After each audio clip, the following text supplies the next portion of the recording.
আসসালামু আলাইকুম রাহমাতুল্লাহ। ওয়ালাইকুম সালাম। বাবা কেমন আছেন? আলহামদুলিল্লাহ, আল্লাহ যখন যেভাবে রাখে আল্লাহ শুকুর। আচ্ছা মামা, আমি যদ্দূর আপনাকে চিনি, আমাদের এলাকার অন্যতম একজন জ্ঞানী ব্যক্তি আমি জানি। মসজিদ মাদ্রাসার দায়িত্বশীল আপনি ছিলেন, এখনো আছেন কিনা আমি জানি না, আসলে আছি। আছেন মাদ্রাসার নাকি মসজিদে আছে? সভাপতি না সেক্রেটারি? সভাপতি। মাশাআল্লাহ মাশাআল্লাহ। আমাদের মঠখোলা মাদ্রাসা মসজিদ, মঠখোলা জনুবাজি মসজিদ, অনেক ঐতিহাসিক একটা মসজিদ, অনেক পুরনো। ওই মসজিদের সভাপতি সাহেব এই 12 বছর শেষ হইল। 12 বছর ধরে উনি সভাপতি এবং খুবই সম্মানিত একজন ব্যক্তি, এলাকার গণ্যমান্য একজন ব্যক্তি।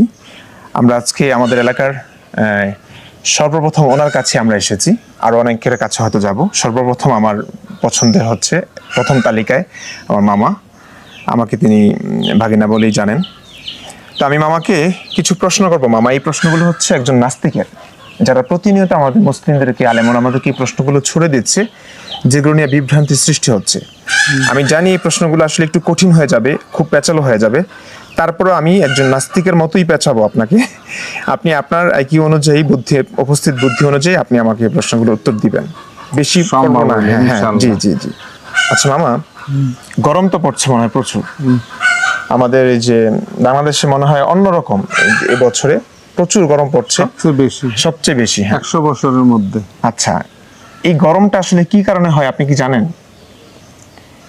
আমরা যতটুক বুঝি, মানে আমার নবীজির কথা অনুপাতে বৃষ্টি হয় আল্লাহ খুশি হইলে, গরম দেন আল্লাহ রাগান্বিত হলে, আমরা এটুক বুঝি। হ্যাঁ হ্যাঁ, একটা হাদিস আছে, আমি আপনাকে যদি একটু বলি।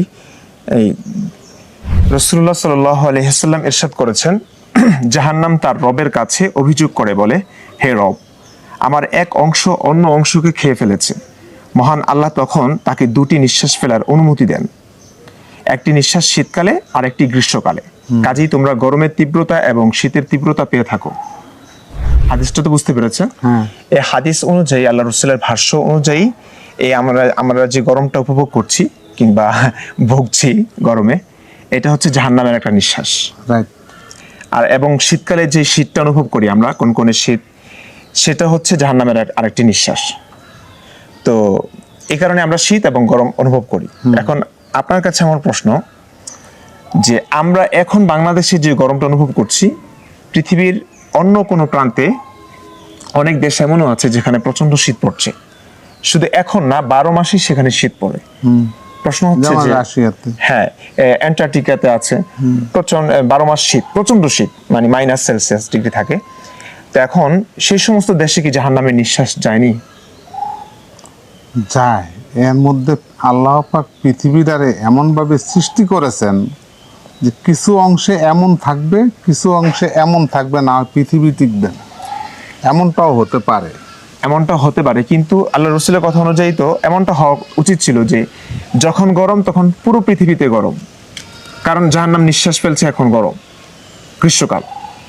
আর যখন ঠান্ডা, পুরো পৃথিবীতে ঠান্ডা, কারণ শীতকালে আরেকটি নিঃশ্বাস ফেলছে জাহান্নাম। এমন তো নয় যে জাহান্নাম বাংলাদেশের আশেপাশে আছে বলে নিঃশ্বাসটা আমরা পাচ্ছি গরম। অ্যান্টার্কটিকা যারা আছে ওখানে জাহান্নাম নাই, কিংবা আরেকটা জাহান্নাম আছে ওখানে শীতল নিঃশ্বাস ফেলছে, ব্যাপারটা তো এরকম না। তাইলে এটার সলিউশন কি? আসলে এগুলি হাদিস কোরআন নিয়েও কিন্তু করতে হবে। হ্যাঁ, অনেকটা গবেষণা না করলে কিন্তু এগুলা ধরেই উত্তর দেওয়া সম্ভব না। হ্যাঁ হ্যাঁ। 2 নম্বরে, আমরা আল্লাহর বাণী এবং রাসূলের সুন্নাহ অনুপাতে আমরা যতটুকু বুঝি আর কি, যে আল্লাহ পাক যখন খুশি হন আমাদেরকে বৃষ্টি দেন। হ্যাঁ, আল্লাহ পাক সকল উম্মতের দিকে কিন্তু তাকান, কিন্তু এর মধ্যে আমরা যেমন এদিকে বৃষ্টি হচ্ছে ওদিকে হচ্ছে না, এর কারণ কি? এর কারণ আল্লাহ হয়তো এদিকে খুশি হয়েছেন, বৃষ্টি দিচ্ছেন, যেখানে খুশি না সেখানে দিচ্ছেন না। আরব কান্ট্রি, আল্লাহর রাসূলের জন্ম, যেখানে অসংখ্য সাহাবীদের সমাধি আছে, সেই সমস্ত রাষ্ট্রে বৃষ্টি কম হচ্ছে, কৃত্রিমভাবে বৃষ্টির ব্যবস্থা তারা করছে। দুবাইতে, আরব আমিরাতে, আপনি জানেন এগুলো। তো আল্লাহর প্রিয় বান্দারা অধিকাংশরাই তো সেখানে আল্লাহ তাআলা কি সন্তুষ্ট না? সেখানে বৃষ্টি কম দিচ্ছেন কেন? সেখানে বৃষ্টি কম দিচ্ছেন দেখেন 1 নম্বর হচ্ছে ওখানে মরু, গাছপালা কম, অক্সিজেন কম, ওদিকে কিন্তু ফলো করতে হবে। আল্লাহ কি গাছের প্রতি মুখাপেক্ষী, যে গাছ থাকবে? আল্লাহ কি গাছ ছাড়া বৃষ্টি আল্লাহ দিতে পারেন না? গাছের মুখোপক্ষী না, গাছ আল্লাহর প্রতি গাছ মুখোপক্ষী। ছাড়াও তো আল্লাহ বৃষ্টি দিতে পারেন। গাছ মরুভূমির আল্লাহ থাকা যদি সত্ত্বেও তো আল্লাহ ইচ্ছা বৃষ্টি দিতে করেন, পারেন। হ্যাঁ আল্লাহ যদি ইচ্ছা করেন সবকিছুই তা হয়। আল্লাহ ওই পূর্ণভূমিতে ইচ্ছাটা কেন করছেন না? সেখানে তারা বৃষ্টির প্রয়োজন তীব্রভাবে অনুভব করছে। যদি আমার দৃষ্টি থেকে, আমার মানে জি, জি। দৃষ্টি থেকে হ্যাঁ। আমি বলতে চাইতেছি, এটা হচ্ছে হাদিস কোরআন না, এটা আমার দৃষ্টি জি। থেকে আমি বলতেছি, আমাদের ইসলামটারে টুকরা করছে কিন্তু ওখান থেকেই। ওরা দেখেন আজও মিলতে পারেনি, আচ্ছা আচ্ছা। ওরা আজও মিলতে পারেনি। একটা পক্ষ মার খাচ্ছে আর একটা তাকিয়ে তাকিয়ে দেখছে, হ্যাঁ কিচ্ছুই বলছে না। আচ্ছা মামা, তাহলে ক্ষমতা আছে হ্যাঁ, কিন্তু হ্যাঁ, বলে না। আপনি আল্লাহ পাক বলছে তুমি ঘৃণা করো, ধৈর্য করে না, হ্যাঁ, হ্যাঁ কিছুই করে না। তা আল্লাহ পাক তো মানে নারাজ থাকতেই পারেন। ইসলামটা তারাই মানছে না। হ্যাঁ আল্লাহ পাক নারাজ থাকতেই পারেন।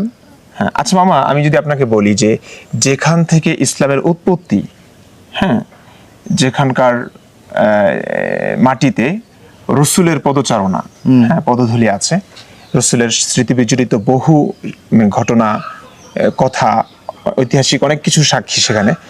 তো সেই জায়গার মানুষগুলো যখন ইসলামটাকে মানছে না, এই ব্যাপারটা কি ইসলামটাকে না, প্রশ্নবিদ্ধ করে না? মানছে না, অনেক অংশে এই যে মানছে না। সৌদি আরবে এখন সিনেমাতে হল তৈরি হচ্ছে, বোরকা উঠে যাচ্ছে, তারপরে সৌদি আরবের আভ্যন্তরীণ অবস্থাগুলো খুবই খারাপ, খুবই নোংরা, মেয়েরা যা করছে এগুলো আপনি মনে হয় জানেন কিছুটা। তো অর্থাৎ তারা ইসলামটাকে আসলে ফলো করছে না, ইসলামের অনেক কিছুই তাদের মাঝে নাই, মৌলিক জিনিসগুলো তাদের মাঝে নাই। প্রশ্ন হয়েছে আল্লাহর নবীর ভবিষ্যৎবাণীতে কি এটা পড়ছে না? পড়ছে। আল্লাহ পাক কিন্তু বলছেন, নবীজির ভবিষ্যৎবাণীতেও বলছেন যে এমন হবে। এমন যখনই হবে, নবীজির ভবিষ্যৎবাণীতে এমনটা আমি জানি না আপনি কোন হাদিসের কথা বলছেন, স্পষ্ট হাদিস যদি জানা থাকে আপনি বলতে পারেন। হ্যাঁ, কিছু ভবিষ্যৎবাণী করে গেছে, যেটা আমরা নরমালি আমিও করতে পারবো কিছু ভবিষ্যৎবাণী। যেমন আমি আমাদের এলাকার অবস্থা দেখতে পাচ্ছি এখন, কেমন মেয়েরা কেমন ভাবে চলাফেরা করছে। আরো 100 বছর পরে মেয়েরা যে এটুকু প্যান্ট পরে হাঁটবে, এটা কিন্তু আমি নিশ্চিতভাবে বলতে পারি। নিশ্চিতভাবে আপনি বলতে পারবেন না। এর কারণ আমি আপনাকে বলি, আমার নবী কারো কথা শুই না বলেন আল্লাহর কথা ছাড়া, নিজের মন থেকে আপনার কিছুই কাছে বলে নাই। এটার কি প্রমাণ উনি আছে যে যদি আল্লাহ, কোনো আল্লাহর ভবিষ্যৎবাণী রাসূল যা দিচ্ছেন, বলেছেন সবকিছু আল্লাহর পক্ষ থেকে? আপনি আল্লাহকে দেখেছেন? না আপনি জান্নাত আমি তো দেখেছেন? নবীজিরও দেখি হ্যাঁ, জান্নাত দেখেছেন? না। জাহান্নাম দেখেছেন? না। পুলসিরাত দেখেছেন? না। ইসলামী যতগুলো অদৃশ্যের খবরাখবর দিয়েছে তার কোনো একটাও দেখেছেন? না। তো বিশ্বাস আপনি করি। তাহলে বিশ্বাস করেন? বিশ্বাস করি। হ্যাঁ, বিশ্বাস করেন। আপনি কেন জানেন বিশ্বাস পৃথিবী- করি? হ্যাঁ, আমার নবী বলছেন। হ্যাঁ, আপনার নবী বলেছে বলে আপনি শুধু বিশ্বাস করছেন। এই বিশ্বাসের পেছনে আপনার কোনো যুক্তি আছে কিনা? আছে। কি যুক্তি? যেমন উদাহরণস্বরূপ নবীজির মেরাজ, জি, এই শর্ট টাইমের মধ্যে এতটুকু ঘুরে আসা, হ্যাঁ, হ্যাঁ এটা কিন্তু একটা মুজিজা, অলৌকিক। মজজা, অলৌকিক মজজা। আপনি এটা মামা, আমি যদি আপনাকে একটু প্রশ্ন করি, আপনি এটা কিভাবে জানেন? এটা তাও হাদিসের মাধ্যমে। হাদিসের মাধ্যমে, অর্থাৎ হাদিস মানে আল্লাহ রসুল বলেছেন। আল্লাহ রাসূল বলেছেন। আল্লাহ রসুল যেটা সত্য বলেছেন, আপনি এই সত্যতার পিছনে আপনি কোনোদিন কি ভেবেছেন? এই লোক একটা মানুষ মিথ্যা কথা বলতে পারে কিনা? আমি বলতে পারি কিনা মিথ্যা কথা? যেহেতু হ্যাঁ আপনি আমি বলতে বলতে পারেন পারি, কিনা? হ্যাঁ, আমি আমরা বলতে বলতে পারি, পারি। তুমি বলতে পারো, যেহেতু হ্যাঁ, মক্কার এবং মদিনার কোন লোক বিশ্বাস করে না নবীজি মিথ্যা কথা বলে, হ্যাঁ অতএব আমিও বিশ্বাস করি উনি মিথ্যা কথা বলে না। আপনি কিভাবে এটা বললেন যে মক্কার লোকেরা এটা প্রত্যেকেই নবীজিকে বিশ্বাস করে, অবিশ্বাস করে না? অসংখ্য মানুষ ছিল হ্যাঁ, সেক্ষেত্রে যারা নবীজিকে প্রতারক বলতেন, ভণ্ড বলতেন, মিথ্যাবাদী বলতেন, নারী লিপ্সু বলতেন। তাদের অনেককে রাসূল হত্যা করেছেন। বনু কুরাইজার 600 না কত লোককে পুড়িয়ে মেরেছেন। তারপরে সাফিয়ার বাবা হয় ইবনে আখতাব, তিনি রাসূলের ব্যাপারে বলতেন যে এই লোকটা ইহুদি নেতা ছিলেন। এই আল্লাহ রাসূলের ব্যাপারে সমালোচনা করতেন, সেই লোকটাকে মেরে ফেলা হয়েছে। পরে তাকে মেরে তার মেয়ের সঙ্গে তার বিয়ে হয়েছে, সাফিয়াকে, যুদ্ধবন্দিনী সাফিয়া, রাসূলের এক স্ত্রীর নাম সাফিয়া। তো উনি এখন, তার মানে আপনার এই কথাগুলো এই জন্য বললাম যে অসংখ্য দৃষ্টান্ত আছে যেখানে অনেক তৎকালীন অনেক লোক আল্লাহ রসুলকে অস্বীকার করতেন, অবিশ্বাস করতেন, ভণ্ড বলতেন, এবং তাকে তিনি যে মিথ্যাবাদী, তিনি যে ধোঁকা দিচ্ছেন মানুষকে, এগুলো বলতেন। হ্যাঁ, আবু জাহেলও বলতেন এই কথা। হ্যাঁ, এবং আবু লাহাবও সবচেয়ে বলতেন এই বিস্ময়কর কথা, ব্যাপার তার হচ্ছে স্ত্রীরাও মামা, বলতো এই কথা। আমাদের এই সমাজে আপনি দেখবেন যে কিছু মানুষ যখন এখনো এই যে ময়মনসিংহ না কোথাও যেন একজন ঈসা নবী নিজেকে দাবি করেছে, এখন আপনি সচেতন, আমি সচেতন বলে তাকে বিশ্বাস করছি না, তাই না? right. কারণ আমরা কোরআন হাদিস মোতাবেক তাকে বিশ্বাস করবার মতো কোনো কিছুই পাচ্ছি না। কিছুই পাচ্ছি কিন্তু না। আপনি কি জানেন অসংখ্য মানুষ তাকে বিশ্বাস করেছে ঈসা নবী বলে, তার অসংখ্য ভক্ত, ওটা তাদের ভক্তকুল আছে। ব্যবসা। হ্যাঁ, না ব্যবসা না, কিছু মানুষ এমন সরল হয় তারা বাছ বিচার আসলে করতে পারে না। আমি কি এটা বলতে পারি যে আল্লাহ রসুলের যুগে কিছু সরল মনা মানুষ ছিলেন, 1450 বছর আগে, শিক্ষা সভ্যতার আলোহীন স্পর্শহীন কিছু মানুষ যারা খুবই সহজ এবং সরল মনা ছিলেন, তাদেরকে নবীজি ধোঁকা দিয়েছেন, এটা কি বলতে পারি না? না। এবং আমি এর একটা কেন প্রমাণ আমি বলতে পারি আপনাকে না? দিচ্ছি। যত জ্ঞানী মানুষ ছিলেন, নেতৃস্থানীয় লোক ছিলেন, হ্যাঁ, যারা মোটামুটি একটু জ্ঞানী সম্ভ্রান্ত পরিবারের, তারা কেউ কিন্তু, আবু জাহেল বলি আমরা, ঠিক আছে, তারা কেউ কিন্তু নবীজিকে মানে নাই, না। নবীজিকে ভাওতাবাজ বলতেন। যেমন একটা কথা বলি, নবীজি যখন বলছিল তার চাচারে তওবা করত, জি, তার আগে কিন্তু কোরআনের একটা আয়াত অলরেডি নাজিল হয়ে গেছে যে উনি ঈমান আনবে না। উনি কিন্তু ঈমান আইনা কোরআন ভুল প্রমাণ করতে পারত, কিন্তু আল্লাহ বলছেন উনি আনবে না, উনি আনেও না। এক। 2 নম্বরে, এটা যে আল্লাহ বলেছেন আপনি কিভাবে শিওর? এটা তেমনও হতে যেহেতু পারে কোরআনের আয়াত- নবীজি যেহেতু মানছে না অনেক প্রচেষ্টার পরেও, হ্যাঁ, এটাই এখন আমি আবু বলতেছি, তার চাচা এটাই মানছে আমি না বলে বলতেছি। নবীজি নিজেই আচ্ছা। আয়াতটা রচনা করেছে। এইটাই আমি বলতেছি, এই জায়গায় আসতেছি আমি এখন। ধরেন মধ্যপ্রাচ্যে হলো কি আঙ্গ আখেরি নবীর এটাকে কি বলে, জন্ম- আগমন। হ্যাঁ হ্যাঁ, আগমন। আগমন, আখেরি নবীর আগমন মধ্যপ্রাচ্যে। শুধু আখেরি নবীর না, আরো বেশ কিছু নবী মধ্যপ্রাচ্যেই আসছে, তাই না? তো এইবার আসেন যুগে যুগে যুগে যুগে, আজ থেকে 4000-5000 বছর আগের কিন্তু সনাতন ধর্ম, হিন্দু ধর্ম, হ্যাঁ হ্যাঁ, হিন্দু ধর্মগ্রন্থ আপনি যান, আমগো নবীজির কথা যেভাবে ঢালাও ভাবে বলা আছে, আপনি কেন অস্বীকার করবেন? আর কোন ধর্মগ্রন্থে এত ঢালাও ভাবে বলা নাই, হিন্দু ধর্মগ্রন্থে যেভাবে বলা আছে। হ্যাঁ, ঈসা আলাইহিসসালাম বলছেন, ঈসা আলাইহিসসালাম বলছেন যে সত্যের আত্মা আসবে। হ্যাঁ, আমার তোমাদেরকে অনেক, হে ইসরায়েলবাসী, এইভাবে বলছেন, হে ইসরায়েলবাসী, আমরা এই যে তোমাদেরকে কথাগুলো- অনেক কিছু বলার ছিল। মামা, এই কথাগুলো আপনি আপনি কোথা থেকে শুনেছেন?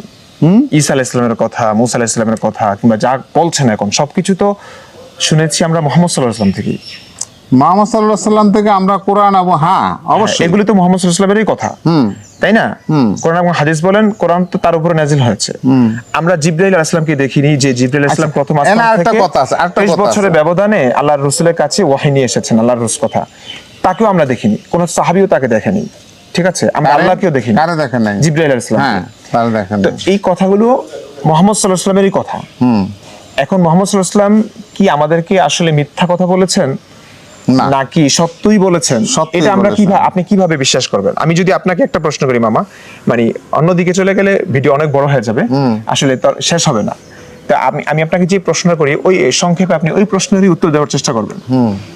পৃথিবীতে 2013 সালের এক পরিসংখ্যান অনুযায়ী পৃথিবীতে ধর্মের সংখ্যা হচ্ছে 4315টা। সেই পরিসংখ্যান এটা বলা আছে যে ধর্মের সংখ্যা এর চাইতে বেশি হতে পারে, দিন দিন বাড়ছে, একটা নতুন ধর্ম তৈরি হচ্ছে। ওকে, আমি যদি 4000 ধর্ম বলি, এই 4000 ধর্মের প্রত্যেকটা ধর্মই কিন্তু নিজের ধর্মটাকে বিশ্বাস করে, অন্য ধর্মগুলোকে অসত্য বলে মনে করে। হ্যাঁ। নিজের ধর্মটাকেই তারা চূড়ান্ত সত্য বলে মনে করে।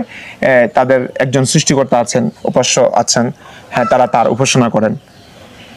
যেমন আমরা ইসলাম ধর্মকে সত্য বলে মনে করি, হিন্দু ধর্মকে আমরা বলি অন্যান্য বাকি সব ধর্ম মিথ্যা। এমনটা হিন্দু ধর্ম নিজের ধর্মকে বিশ্বাস করে, ইসলাম ধর্মকে তারা অস্বীকার করে। এখন আপনি এতগুলো ধর্ম রেখে আপনি মুসলিম কেন? যদি আমরা মুসলিম কেন, আমরা যতটুক জানি এমন কোন নবী আসে নাই যে মুসলিম হয়ে না অন্য ধর্ম নিয়ে আসছে, এমন কোন নবী আসেনি। আপনি এই কথাগুলো সব যে নবী, শুনেছেন, এই হ্যাঁ। কথাগুলো যে শুনেছেন, কোন নবীকে আপনি দেখেননি, কোন নবীর মুখ থেকেও শুনেননি, এগুলো আপনি আমাদের নবীর মুখ থেকে শোনেন, এগুলো নবীর মুখ থেকে শোনা কথাগুলো লিখিত হয়েছে, হাদিসের আকারে আমরা জেনেছি, তাই তো? তো এটা কি হতে পারে না যে তিনিও ভুল বলেছেন আমাদেরকে? অন্যান্য ধর্মের এত এত অবতার আছে, তারা তো নিশ্চয়ই, আপনি যদি ইসলাম ধর্ম বিশ্বাস করে থাকেন, হিন্দু ধর্মের যত অবতার আছে, শ্রীকৃষ্ণ বলেন, রামকৃষ্ণ বলেন, তারা সবাই মিথ্যা বলে গেছে নিশ্চয়ই। তারা তো তাদের ধর্মটাকে সত্য বলে মনে করছে, নিজেদেরকে উপাস্য বলে ভাবছে। ওই সময়ে কেন কিছু কথা আছে, আল্লাহ পাক বলছেন আমি কিছু কিছু গোত্রের জন্য ওই সময়ের যে উপযোগী একজন রাসূল অথবা নবী পাঠিয়েছি, ওই সময়ের জন্যে, ওই সময়ের জন্য, শুধু এদের হেদায়েতের জন্য। জি, আমি সকল মানব জাতির জন্য কিন্তু পাঠাই নেই। যেহেতু আল্লাহ পাক বলছেন সকল মানব জাতির জন্য শুধু আমি আখেরি পয়গাম্বর জি, হযরত মুহাম্মদ সাল্লাল্লাহু আলাইহি ওয়াসাল্লামকে পাঠাইছি, অতএব সকল ধর্মের জন্য আমি মনে করি কি কোরআন আমাদের একা না, জি, এটা সকল মানব জাতির জন্য। হ্যাঁ, যেহেতু সকল মানব জাতির জন্য, যে লোকটা কথাগুলি বলবেন ওনাকে যদি আমরা অস্বীকার করি বা মিথ্যা বলছে বলি, তাহলে মনে হয় আমাদের ভুলই হবে। যেহেতু ওনার মুখ দিয়ে মিথ্যা কথা বলছে এমন প্রমাণ আজও মিলেনি। না, আজও মিলেনি। আপনি এই কথাটা তো আমি আগেই বললাম যে অসংখ্য মানুষ তাকে অবিশ্বাস করেছে। করতেই পারে, তারা কেন করেছে তাহলে? তারা তাদের রাজ্য লিপ্সার জন্য। এটা আপনি কিভাবে বলছেন? এমনও তো হতে পারে তখন তারা ওখানকার নেতা। তখন আজও ধরেন আমাদের বাংলাদেশে আমরা যে কোনো ভালো নেতা কি নাই যারা সৎ পথে আছে? আছে। যদি তাহলে ভালো আপনি নেতা সকল না নেতাকে থাকতো, কিভাবে খারাপ যদি বলছেন? না, আমি সকলকে খারাপ বলি না। এই যে যারা নবীকে অস্বীকার, সবাইকে সকলে কি খারাপ ছিল? আবুল হেকাম, যিনি জ্ঞানী ছিলেন, আবু জাহেলের নাম, উনি জ্ঞানী ছিলেন, জ্ঞানীর পিতা বলা হতো তাকে। অনেক জ্ঞানী ছিলেন বলেই তো সমাজে তার অবস্থান আছে বলেই তো এখন নবীকে তিনি মানতেন না বলে রসুলরা, নবী এবং নবীর সাহাবীরা তাকে আবু জাহেল বলতো। যেমন আমাদের সমাজে আমরা দেখি যে অনেক জ্ঞানী ব্যক্তি, এমপি, মন্ত্রী, উনি যদি ইসলামের ব্যাপারে কোনো একটা কটূক্তি করেছেন তাকে মূর্খ টুর্খ বলা হয়। অথচ বাহ্যিকভাবে কিন্তু উনি আলোকিত মানুষ, অনেক জ্ঞানী মানুষ। তার মানে হচ্ছে আপনার বিরুদ্ধে আমি কথা বললাম তো আপনি আমাকে খারাপ বানিয়ে ফেললেন, আবার আপনার পক্ষে আমি তো আপনি ভাগিনা ভাগিনা বলে আমার অনেক প্রশংসা করলেন। এমনটাই তো হয়ে আসছে, আমরা দেখেছি অনেক। এমনটা হতে পারে না? না, হতে পারে না, আমি এটা বলবো না। আমার নবী মিথ্যা কথা বলছে, এই কথা আমি বলতে পারবো না। এটা তো শুধু আবেগ। আমি তাহলে বলবো যে আপনি যে অন্যান্য ধর্মের লোকেরা তাদের ধর্ম নিয়ে যে বিশ্বাস লালিত হয়ে আছে, লালন করছে বিশ্বাসটা, তারা তাদের ধর্মটাকে সত্য বলে মনে করছে, তাদের ধর্মটাকে মানছে, তারা কিন্তু অন্য ধর্মের কথা শুনতে প্রস্তুত না। তাদের ধর্মটা তারা মানেই না।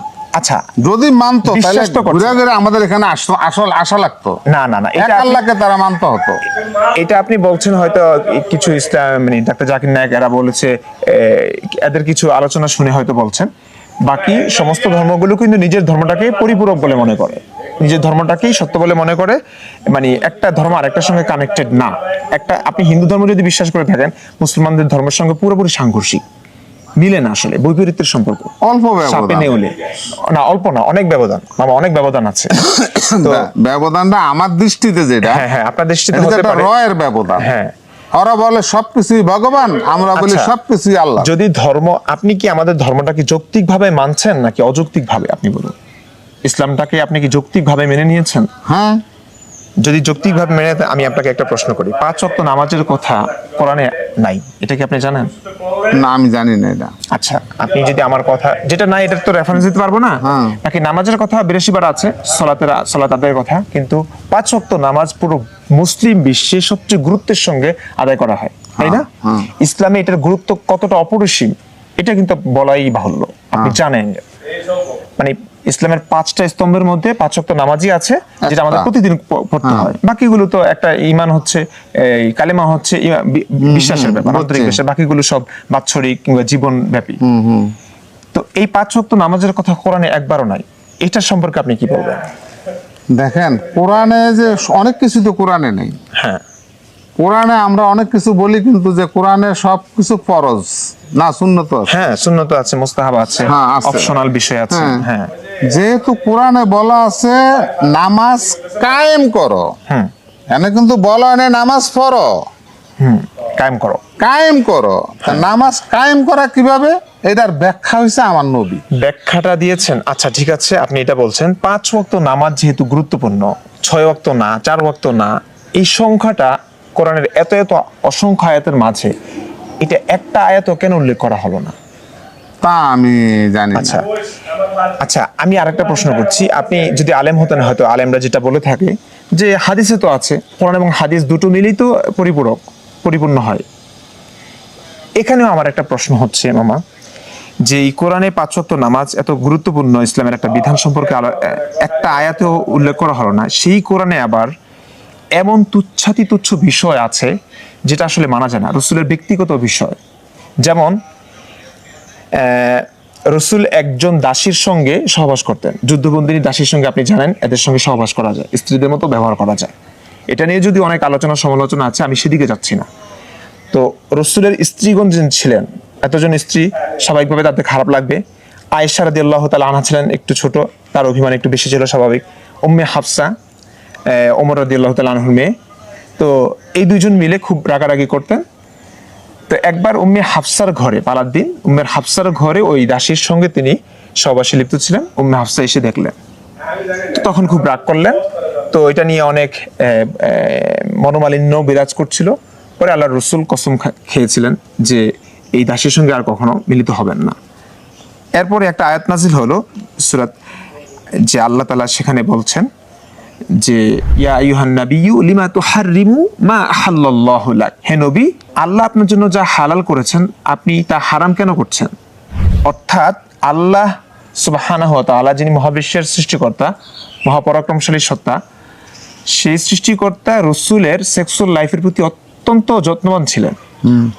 তিনি কার সঙ্গে সহবাস না করলে সমস্যা হবে, আল্লাহ হালাল করেছেন যেটা, সেটা কেন তিনি স্ত্রীদের সঙ্গে রাগ করে হারাম করছেন, সেটা নিয়ে আল্লাহ তাআলার আয়াত নাজিল করার ইচ্ছে হলো, দীর্ঘ একটা আয়াত নাজিল করলেন। রসুলের স্ত্রীগণকে তালাকের ধমকি স্বরূপ একটা সূরা নাজিল করলেন, সূরা তালাক, যে 28 পারা আছে। আপনি আমার কথাগুলো মিলিয়ে দেখতে পারেন যদি আমি মিথ্যা বলে থাকি, আমি যেহেতু হাফেজ, আপনি তো জানেন, মুফতিও। তো 28 পারায় সূরা তাহরিম আছে, সূরা তালাক আছে। রসুলদের স্ত্রীগণকে তালাকের হুমকি দিয়ে একটা সূরাই নাজিল হয়েছে।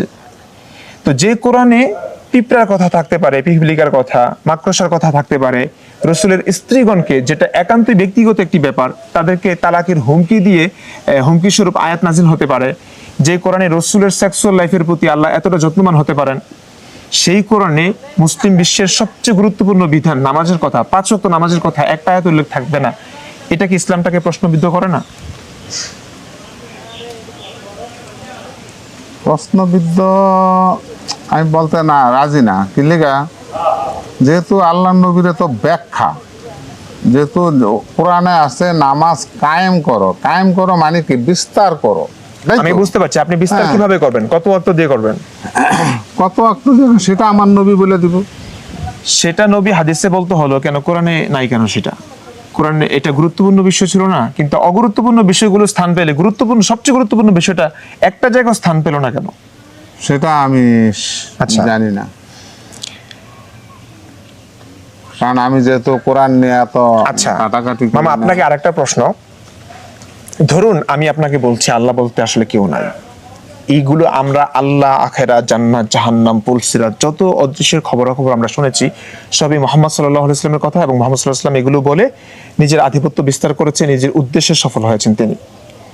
যেমন অনেকগুলো হতে পারে, তার মেয়েদের প্রতি লোভ ছিল, অনেকগুলো স্ত্রী, তো এতগুলো স্ত্রী থাকার পরেও তার দাসী রাখতে হয়েছে। তো এগুলো আসলে নবীর, আমরা যেহেতু সব কথা নবী থেকে শুনেছি, তো নবী সত্য কিনা, নবী মিথ্যাবাদী কিনা, নবীর মাঝে কোনো ত্রুটি বিচ্যুতি আছে কিনা, তিনি আল্লাহ প্রেরিত পুরুষ কিনা, এইটা নিশ্চিত করবার জন্য রসুলের জীবনটা আমাদের দেখতে হবে। রসুলের চরিত্র নিয়ে আমাদের ঘাটাঘাটি করতেই হবে, কারণ আমরা সব কথা কিন্তু রসুল থেকে শুনেছি। সেই রসুলটা যদি ধোঁকাবাজ হন, তাহলে আমাদের পুরো ধর্মটা ধোঁকাবাজির মধ্যে পড়বে। ব্যাপারটা বুঝতে পারছেন? এখন আমি যদি বলি আল্লাহ বলতে আসলে কেউ নাই, আপনি কি যেহেতু বলবেন? পৃথিবীর সৃষ্টি, সৃষ্টি যেহেতু আছে, তাহলে স্রষ্টাও আছে। আচ্ছা মামা, আমি আপনাকে এটা বলি, আপনাকে আপনি মানতে হয়তো হবে। বলবেন যেহেতু যে একটা জিনিস পৃথিবীতে সৃষ্টি, সৃষ্টি, আচ্ছা, যেহেতু সৃষ্টি হয়েছে, তাহলে স্রষ্টা তো অবশ্যই আছে। কেন সৃষ্টি থাকলে স্রষ্টা থাকতে হবে কেন? যেমন আপনার জামাটা, হ্যাঁ, এটা কিন্তু ধরেই আপনি জামাটা পান নাই।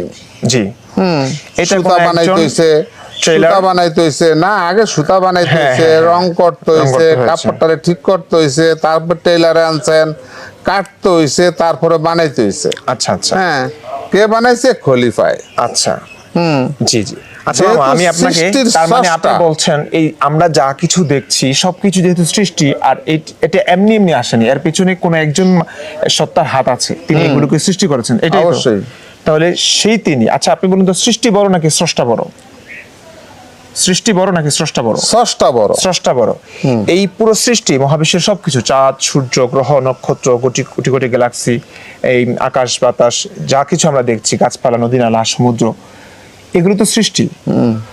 এগুলো এমনি এমনি আসতে না পারলে, এগুলোর অস্তিত্বের পেছনে যদি কোনো একজন স্রষ্টার অস্তিত্বকে আমরা কল্পনা করি, আমাদের বাধ্য হই আমরা কল্পনা করতে, তাহলে সেই স্রষ্টা কিভাবে আসলেন, তাকে কে সৃষ্টি করলো? এই প্রশ্নটা কি আসা স্বাভাবিক না? না, কেন আসবে না? আমি যদি কারণ বলি আপনাকে স্রষ্টা তো আল্লাহকে কে স্রষ্টাই। সৃষ্টি করলেন, আপনি এটা কি বলবেন? আল্লাহকে কে সৃষ্টি করে? না, আল্লাহ তো সৃষ্টি না, যেহেতু তাহলে আমার আবার সূরা লাহা ইয়া দিয়া, ওই যে কুলহু আল্লাহ সূরা দিয়া যাচাই করতে হইব, আচ্ছা, কুল হুল্লাহ সূরাতে আমরা দেখি এটা কষ্টি হচ্ছে, পাথর দিয়া যাচাই করতে কুল, হবে। আপনি বলুন আল্লাহু আহাদ, আল্লাহ এক, অদ্বিতীয়। সামাদ, অদ্বিতীয়। লাম ইয়ালিদ ওয়া লাম ইউলাদ, লাম ইয়ালিদ তিনি কাউকে জন্ম দেন নাই, ওয়া লাম ইউলাদ তিনি কারো থেকে জন্ম নেন নাই, ঠিক আছে? ওয়া লাম ইয়াকুল্লাহু কুফুয়ান আহাদ, তার সমকক্ষ কেউ নাই। কেউ নাই।